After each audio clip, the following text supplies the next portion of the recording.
Hello guys, this is Nihalika from slambrick academy Nalagarh. So आज हम पढ़ेंगे फंडामेंटल राइट्स के बारे में, जिनको हम हिंदी में बोलते हैं मौलिक अधिकार।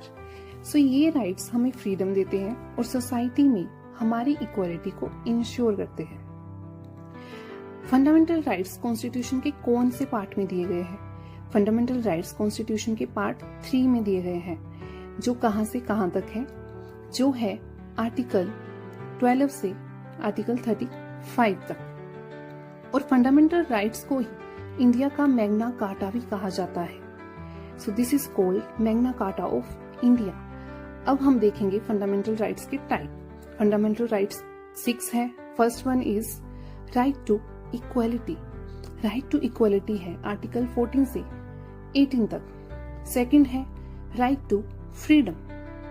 राइट टू फ्रीडम दिया है आर्टिकल 19 से 22 तक।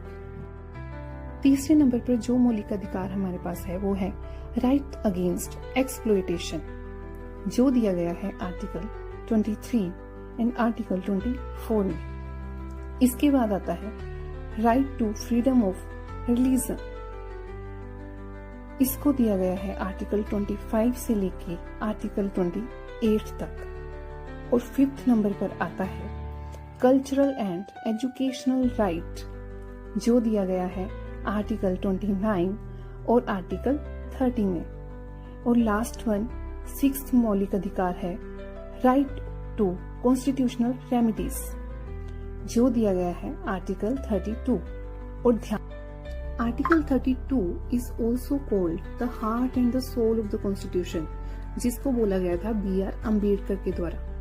कुछ और चीजें हैं इसमें जो आपको याद रखनी है, जैसे कि आर्टिकल 21A, जिसमें दिया गया है राइट टू एजुकेशन। इससे पहले क्या था कि जो फंडामेंटल राइट्स थे उनकी संख्या 7 हुआ करती थी, बट प्रेजेंट में हमारे पास 6 फंडामेंटल राइट्स हैं। उसका रीजन क्या है?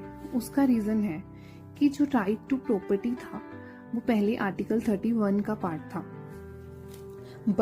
और वो एक फंडामेंटल राइट भी था, बट उसको 44th कॉन्स्टिट्यूशनल अमेंडमेंट के तहत एक लीगल राइट बना दिया गया, ओके, जो आता है आर्टिकल 300A में।